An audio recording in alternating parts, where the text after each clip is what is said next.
Os Mensageiros, livro de Chico Xavier, pelo espírito de André Luiz.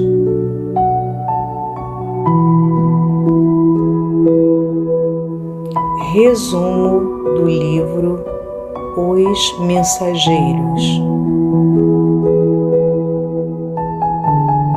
Os Mensageiros é o segundo livro da coleção A Vida no Mundo Espiritual. Se em nosso lar havia o instrutor Clarencio, em Os Mensageiros temos Aniceto, orientando André Luiz e Vicente. O espírito André Luiz relata experiências de espíritos que reencarnaram com instruções específicas para atingir o aprimoramento pessoal, mas que nem sempre foram bem-sucedidos em suas tarefas. Escalado para prestar atendimento fraterno na Terra, ele aprende que o trabalho é fonte de renovação mental e grande passo rumo à construção do bem.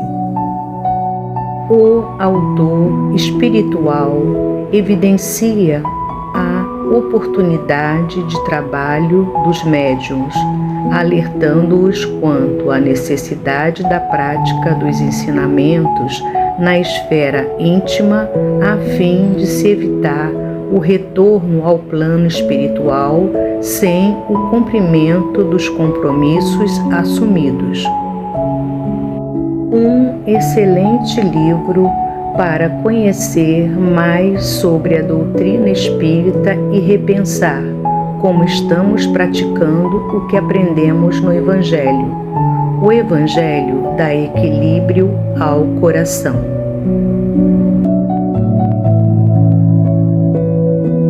Resumo dos capítulos: Os Mensageiros. Capítulo 1: Renovação.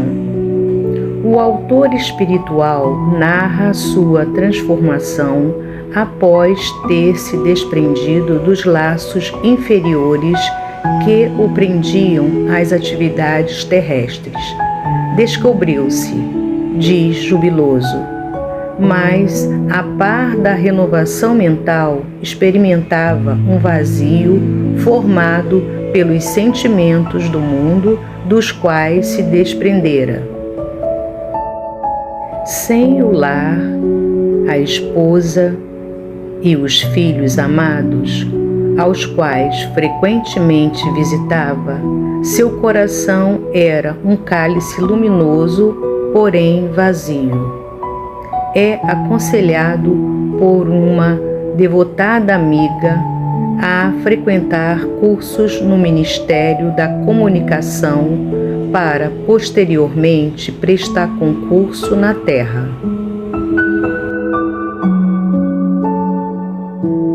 Capítulo 2: Aniceto. André Luiz é apresentado ao instrutor Aniceto, que adverte que ali, na instituição do Homem Novo, são admitidos apenas candidatos compromissados em servir, calando reclamações. Aniceto, dentre outras atividades, tem um quadro suplementar de 50 auxiliares aprendizes voluntários. André Luiz é convidado a integrar esse quadro no momento com 3 vagas. Aceita o convite, sentindo-se honrado. É encaminhado ao Centro de Mensageiros. Observação: vamos detalhar como é formado um grupo de Aniceto. Um padre, um médico, a equipe foi acrescida de 2 médicos, um deles André Luiz, 6 engenheiros, 4 professores, 4 enfermeiras, 2 pintores, 11 irmãs especializadas em trabalhos domésticos e 11 operários diversos. Capítulo 3. No centro de mensageiros, formado de majestosos edifícios, universidades, pátios amplos, jardins primorosos. Finalidades: preparação anual de centenas de médios e doutrinadores para reencarnarem, quais cartas vivas de Jesus para a humanidade, os quais são reunidos em grupos de 50 aprendizes. Cada grupo fica sob o comando de um instrutor, tal como a de Aniceto.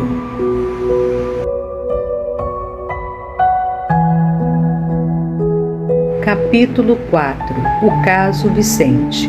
André Luiz conhece Vicente, médico, calmo, bondoso e sensato.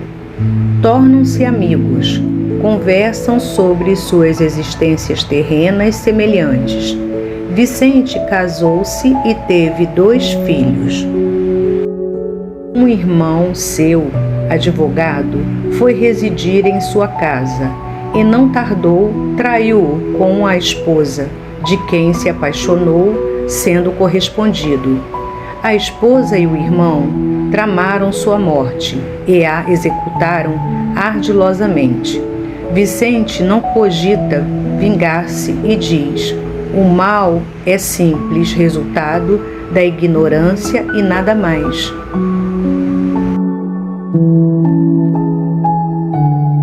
Capítulo 5. Ouvindo instruções.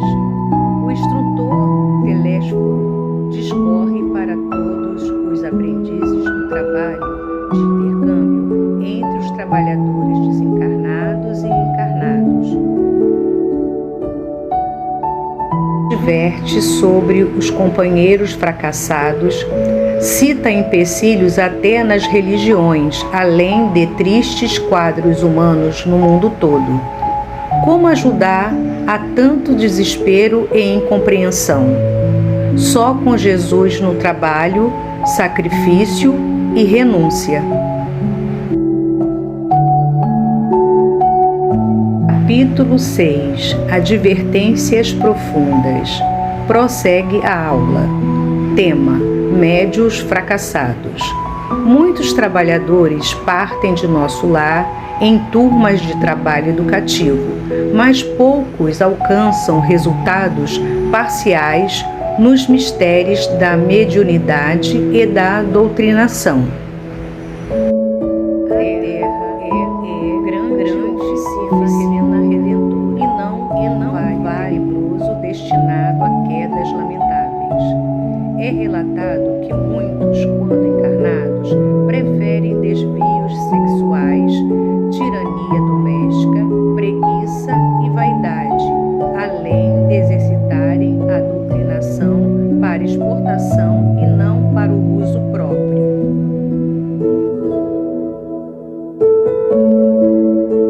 Capítulo 7. A queda de Otávio. Após 30 anos de preparação, reencarnou saudável e com mediunidade voltada para consolar criaturas. Deveria manter-se solteiro e amparar seus amigos que o ajudaram em nosso lar, nos 30 anos que antecederam a sua reencarnação. Já reencarnado, aos 19 anos, iniciou desvairados abusos das suas faculdades. Ficando órfão de pai, desamparou aqueles 6 amigos ainda crianças, órfãos como ele. Casou-se por violência e teve um filho. Esposa e filho passaram a atormentá-lo. Alcoólatra, morreu com sífilis aos 40 anos, sem construir coisa alguma no terreno do bem.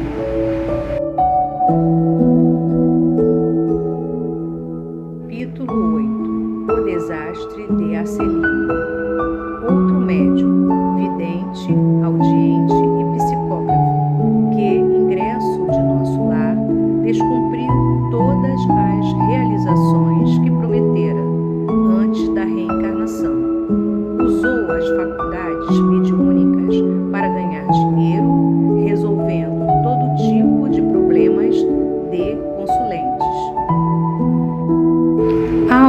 desencarnar, permaneceu 11 anos em zonas de grande tormento pela ronda dos ex-consulentes criminosos que desencarnaram antes dele e que exigiam notícias e soluções atinentes a ligações clandestinas.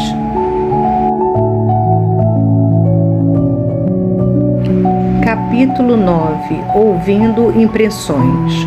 O capítulo exorta os médiuns ao trabalho, sem reclamos e sem medos. São expostos vários casos de médiuns que, bem preparados antes da encarnação, não cumpriram as tarefas por invigilância.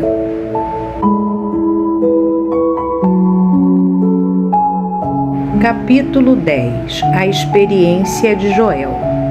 Médium que fez mau uso das percepções que lhes foram dilatadas antes de reencarnar, a fim de que, então, as utilizasse a benefício do próximo.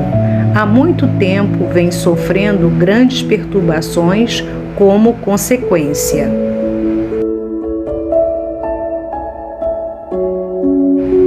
Capítulo 11. Belarmino, o doutrinador. É citada profunda conceituação de missão educativa. A doutrinação no campo do espiritismo evangélico é aqui exposta com clareza. Mostra como o médium doutrinador exigente, propenso ao mando, vaidoso do saber, desconfiado dos companheiros de reunião mediúnica, logo adentrara no negativismo. Estará sujeito a múltiplas enfermidades, além de sentir um deserto no coração.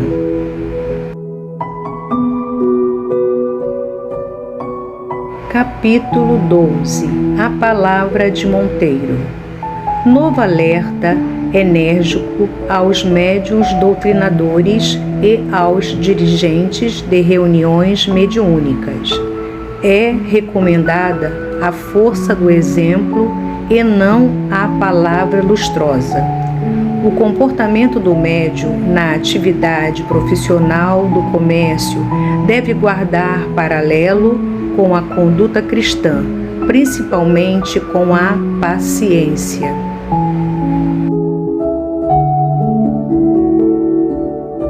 Capítulo 13. Ponderações de Vicente. Citando Jesus como mestre e médico, o capítulo expõe os perigos que aguardam os médicos que fazem mercantilismo de tão sagrada profissão.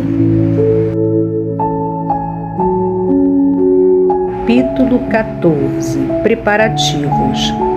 André Luiz e Vicente, antes de se dirigirem à crosta, onde permanecerão por uma semana, recebem melhoramento da visão. No gabinete de auxílio magnético às percepções, é sugerida a prece sem o fanatismo inconsciente. Prece é fidelidade do coração, jamais viciação do sentimento.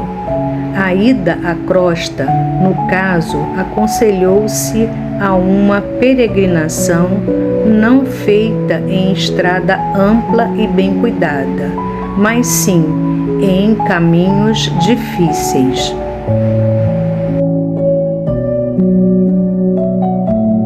Capítulo 15. A viagem. A caminho, a equipe faz pausa no posto de socorro situado entre nosso lar e a crosta a grande distância desta. André Luiz e Vicente, sob orientação de Aniceto, veem-se banhados de luz pela primeira vez. As trilhas, frio, ausência de luz solar, paisagens misteriosas, aves horripilantes, rijas ventanias. Aniceto explica aos 2 auxiliares que aquela é região sob influência astral da Terra. A seguir, cita interessantes dados astronômicos. Informa sobre a existência de outros mundos sutis dentro dos mundos grosseiros. Capítulo 16. No posto de socorro. Chegam os 3 a Castelo Educandário, soberbo, resguardado por pesados muros. No interior, pomares e jardins maravilhosos. André Luiz vê um quadro, pintura em tela, que já havia visto em Paris, quando encarnado. Fica sabendo que o pintor da tela de Paris copiou-a desse original após vê-lo em sonho. Capítulo 17. O romance de Alfredo. A equipe alimenta-se de frutos diversos. O posto, com 500 auxiliares, produz alimentos e remédios para famintos e doentes. O dirigente do posto relata a história da sua união com a esposa, cuja companhia ele ainda não pôde usufruir, pois quando encarnados, ele desfez o casamento, por ouvir calúnias contra ela, que era inocente e que pelo abandono desencarnou com tuberculose.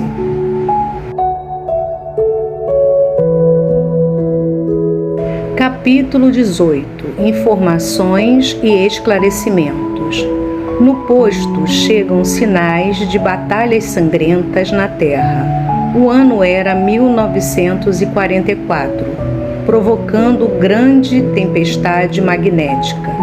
Grandes massas de desencarnados pela Segunda Guerra Mundial superlotam os postos de socorro de várias colônias espirituais. É citada a colônia Alvorada Nova, situada em zonas mais altas, com intercâmbio com avançados núcleos de espiritualidade superior de planetas vizinhos.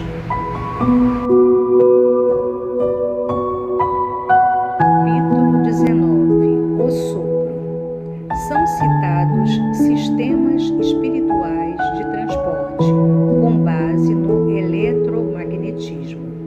Há esclarecimentos sobre o passe de sopro curador, cujos passistas exercitaram-se longamente, adquirindo experiências a preço alto. Imprescindível no caso, a pureza da boca e a santidade das intenções.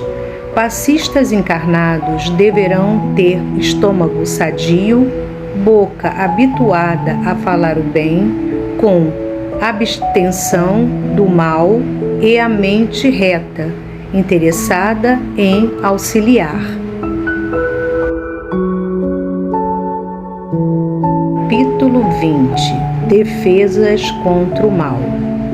O posto de socorro tem defesas múltiplas, mantendo a distância, irmãos consagrados ao mal, perversos e criminosos e entidades verdadeiramente diabólicas. O posto está equipado com armas que não exterminam, apenas defendem, disparando projéteis elétricos que causam impressão da morte. Isso porque, na esfera espiritual, a matéria mental pode modificar o corpo denso todos os dias.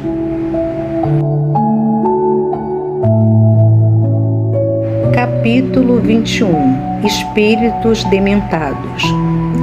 Visitando os albergues do posto, André Luiz e Vicente acompanham os encarregados da assistência.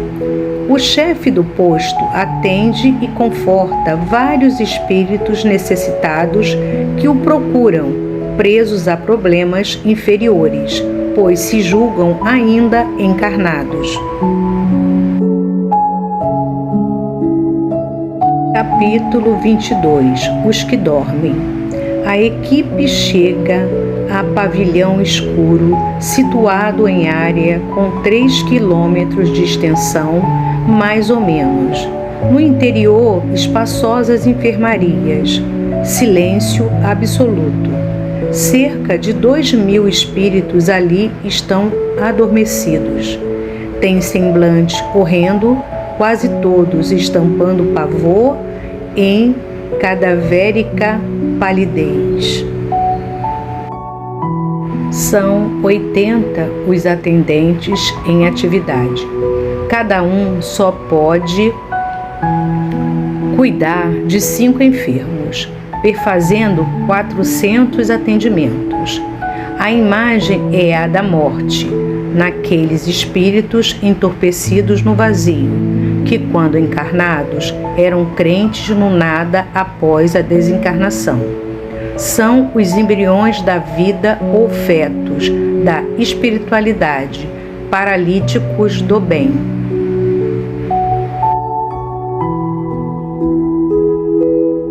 Capítulo 23. Pesadelos. André Luiz, concentrando todas as possibilidades mentais ao seu alcance, focaliza o sofrido espírito de uma mulher, passando a vislumbrar o pesadelo em que se prendia, em consequência de haver assassinado o amante que era casado. Toda a cena, com o local, personagens e diálogos, desenrolam-se à sua percepção. Impressionante. Nota: numa desajustada adjetivação de nossa parte, mas pedindo licença aos leitores, talvez possamos conceituar essa faculdade espiritual de André Luiz como psicometria espiritual.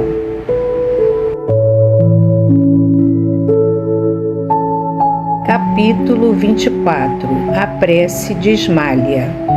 Naquele pavilhão dos adormecidos, os efeitos da prece de um espírito elevado, prece esta acompanhada com amor por numerosos espíritos dedicados à fraternidade, produz benefícios e múltiplos efeitos, alcançando numerosos pacientes em sono profundo. Mas apenas 2 se ergueram e mesmo assim saíram correndo espavoridos.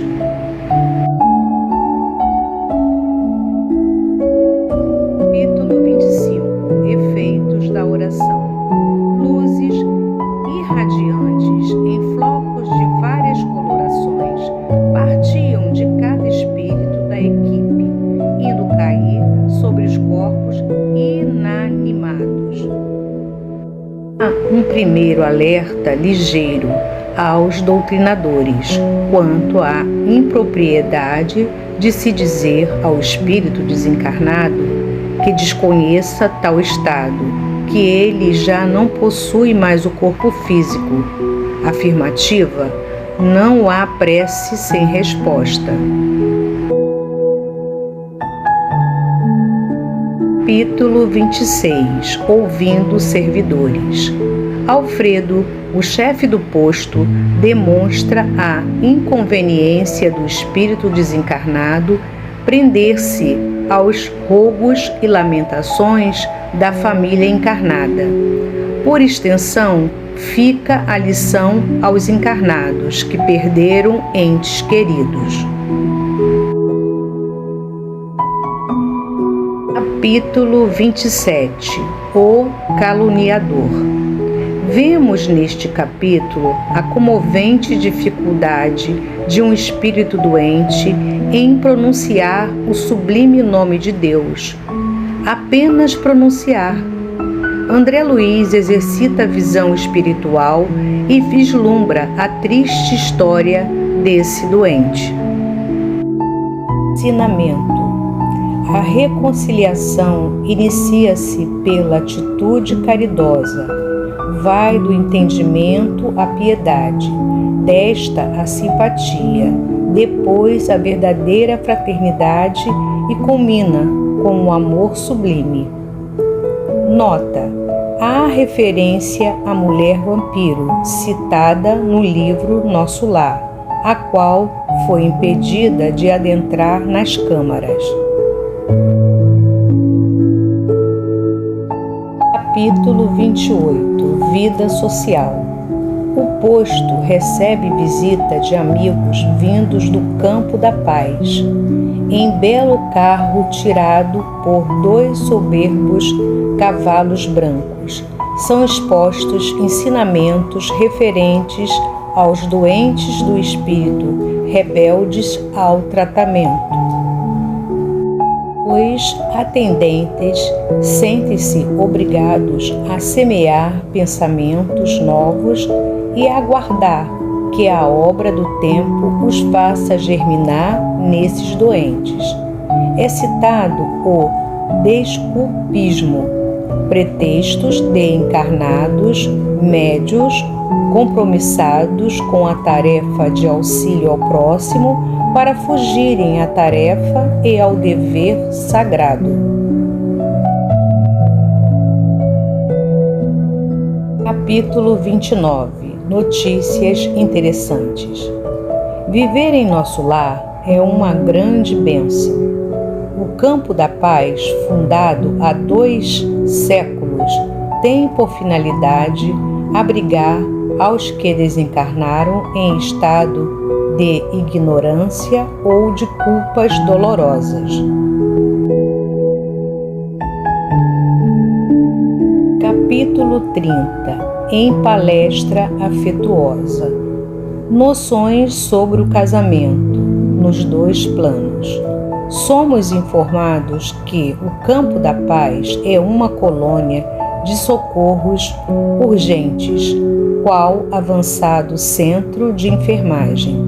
Atende ainda aos recém-encarnados, na base de 15 a 20 encarnações diárias, dos tutelados que serão assistidos até os primeiros 7 anos da existência carnal.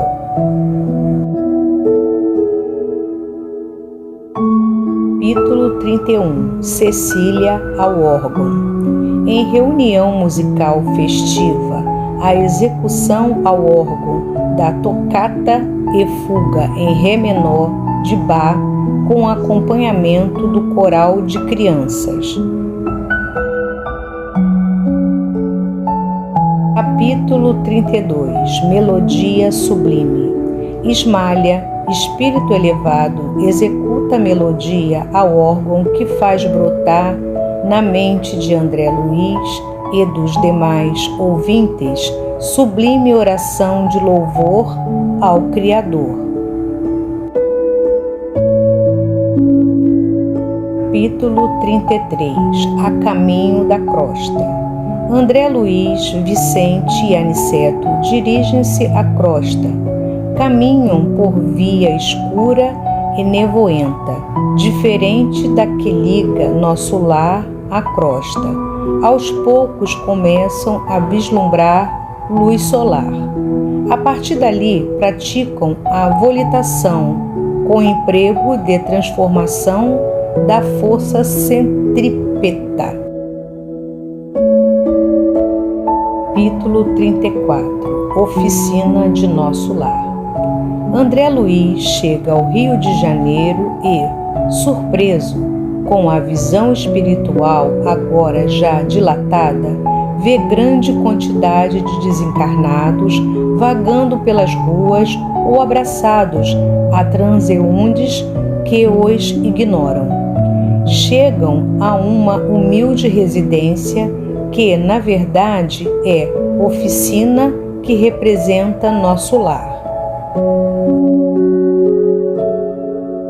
Capítulo 35. Culto doméstico.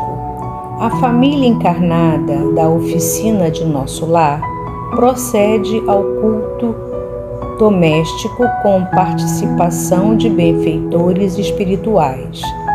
Tema evangélico: comentários sobre irreflexão e suicídio e a parábola que compara o reino dos céus a um grão de mostarda.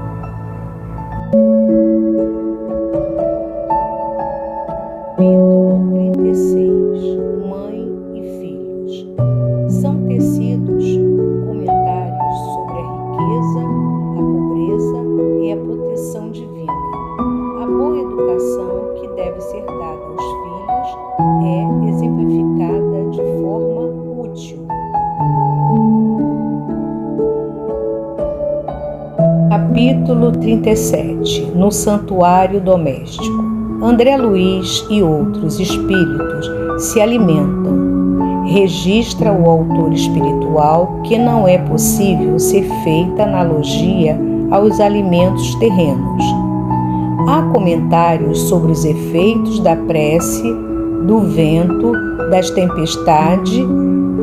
Estas assustam os espíritos ignorantes que vão pelas ruas, os quais, temerosos, buscam asilo de preferência em casas de diversão noturna ou em residências abertas.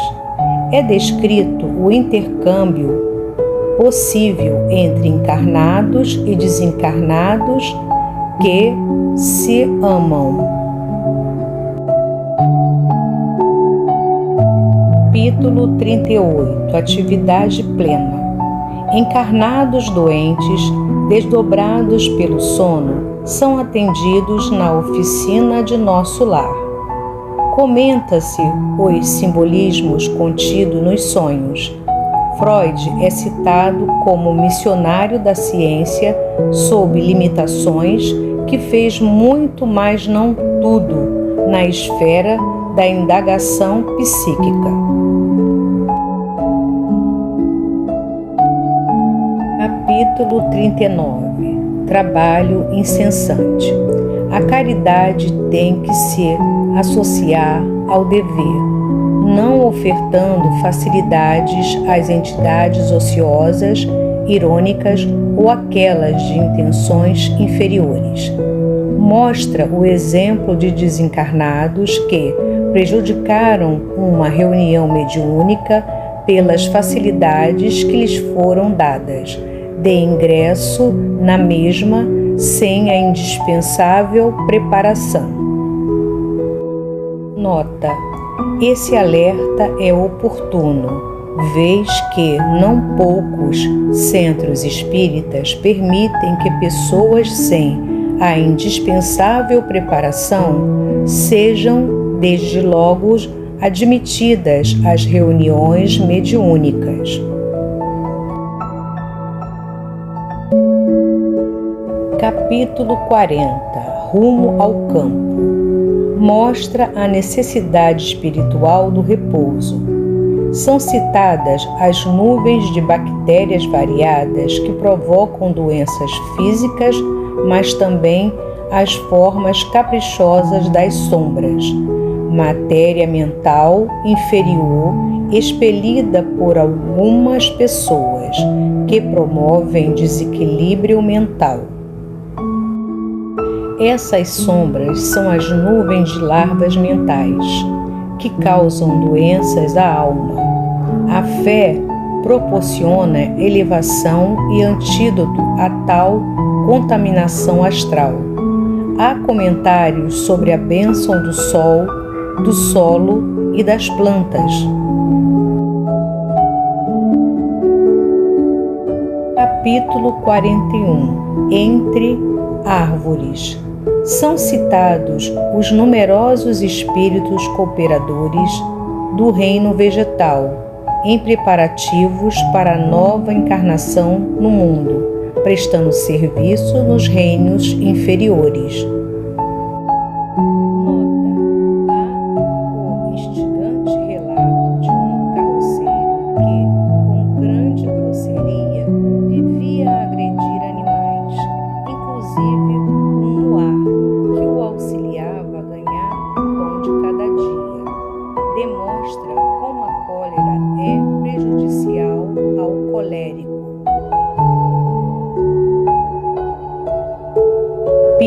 42.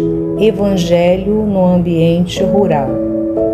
Mostra a sintonia no momento da oração, sendo que até animais são atraídos para as proximidades, por forças magnéticas desconhecidas.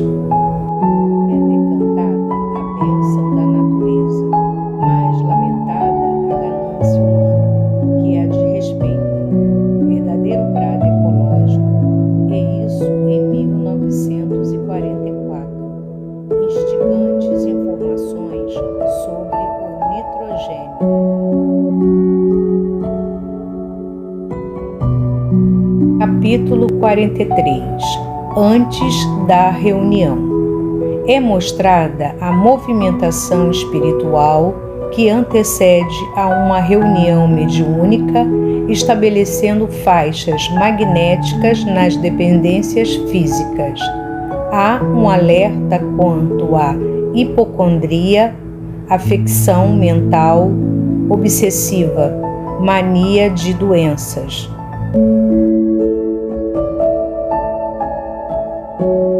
Capítulo 44. Assistência. André Luiz é designado para aplicar passes em espíritos necessitados.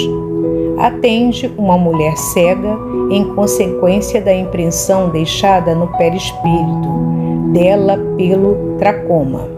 Quando o passe de André Luiz dissipa a cegueira, ele e a mulher se emocionam.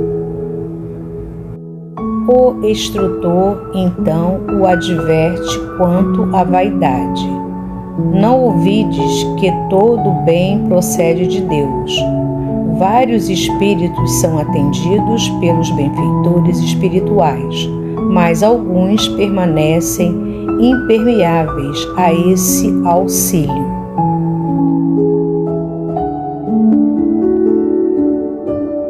Capítulo 45.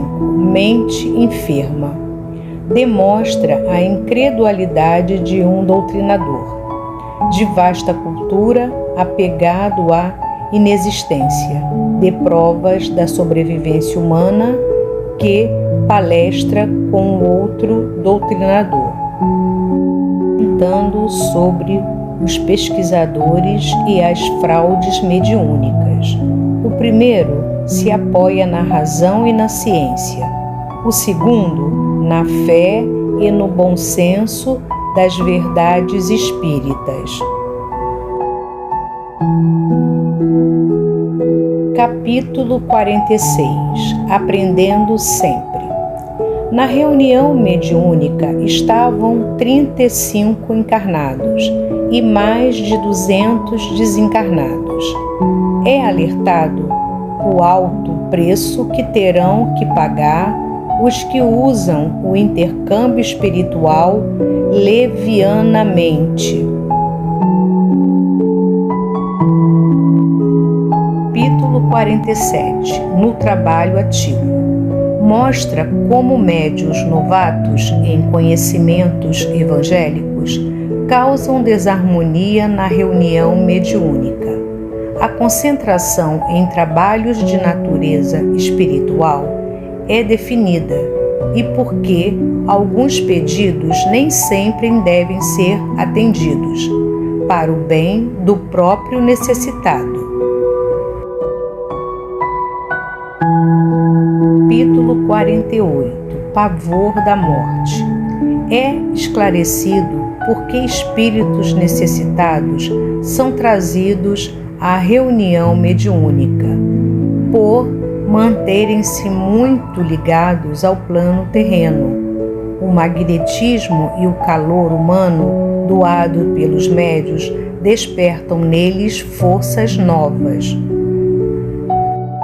André Luiz e amigos vão a um necrotério e atendem a uma jovem recém-desencarnada que se mantém presa aos despojos físicos, embora o noivo, também desencarnado, lá esteja tentando auxiliá-la, mas sem consegui-lo. Nota: a preciosa lição sobre a ideia da morte, pois quando Cremilda desperta no plano espiritual, a informação de sua morte não lhe é passada, e sim de vida vitoriosa, pois Deus não é Deus de mortos, e sim o Pai das criaturas que vivem para sempre. Este é um segundo alerta aos médiuns doutrinadores: agir com tato e caridade para com os visitantes espirituais que desconheçam que não mais possuem o corpo físico. Capítulo 49. Máquina Divina. O desligamento perispiritual de um agonizante é detalhado de forma impressionante, mostrando como todos os movimentos do corpo são administrados pela mente. Capítulo 50. A desencarnação de Fernando. Mostra-nos o auxílio espiritual para uma desencarnação. Os parentes, por invigilância, estavam perturbando o desligamento e por isso os benfeitores espirituais movem uma melhora fictícia para afrouxar a atenção dos encarnados. No exemplo do capítulo, o desligamento do corpo espiritual se processa a partir dos calcanhares, terminando na cabeça.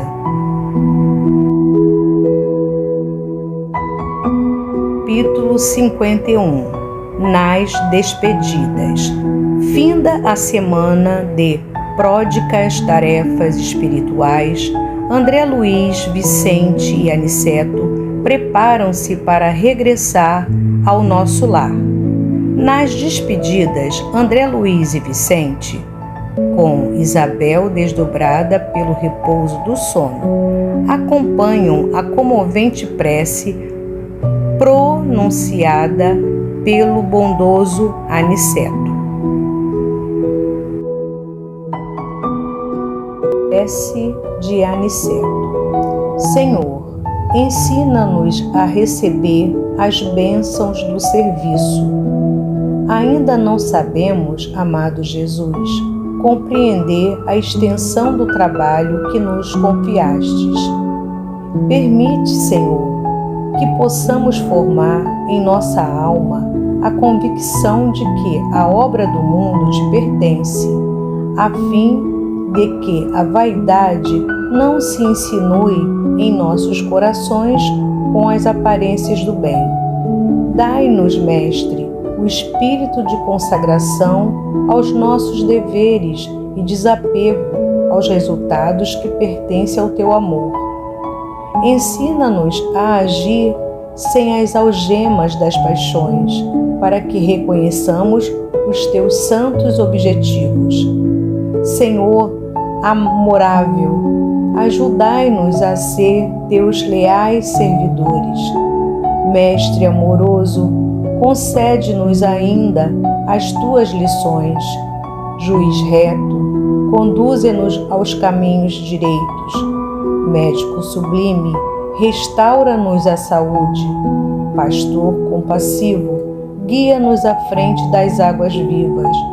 Engenheiro sábio, dai-nos teu roteiro. Administrador generoso, inspira-nos à tarefa. Semeador do bem, ensina-nos a cultivar o campo de nossas almas. Carpinteiro divino, auxilia-nos a construir nossa casa eterna. Oleiro cuidadoso, corrige-nos o vaso do coração. Amigo desvelado, sê indulgente ainda para com as nossas fraquezas. Príncipe da paz, compadece-te de nosso espírito frágil, abre nossos olhos e mostra-nos a estrada de teu reino. Assim seja. André Luiz. Tudo vem com o tempo. Primeiro a semente, depois os frutos. Vicente, do livro Os Mensageiros. E assim terminamos a leitura do livro Os Mensageiros, de Chico Xavier, pelo Espírito André Luiz.